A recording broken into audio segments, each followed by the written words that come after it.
Belum berjalan lama, pemerintah Mualem dan Devat langsung kisruh. Hal ini menandakan ada masalah prinsipil dalam tubuh dua partai pengusung, yaitu Partai Aceh dan Gerindra.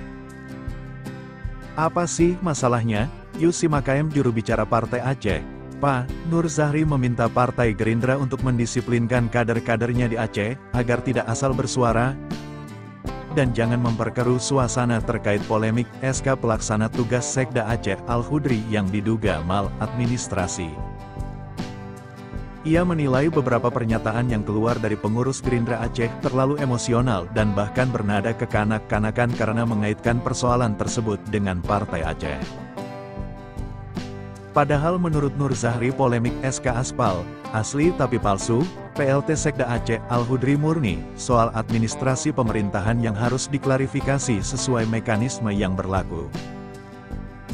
Partai Aceh mengingatkan seluruh pihak terutama Partai Gerindra Aceh untuk mendisiplinkan kader-kadernya agar tidak memperkeruh suasana.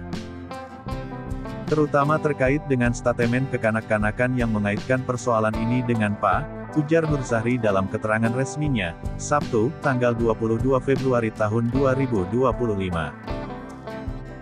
Ini pasti soal perebutan kuasa antara dua partai dan orang sekeliling Mualem dan Devat.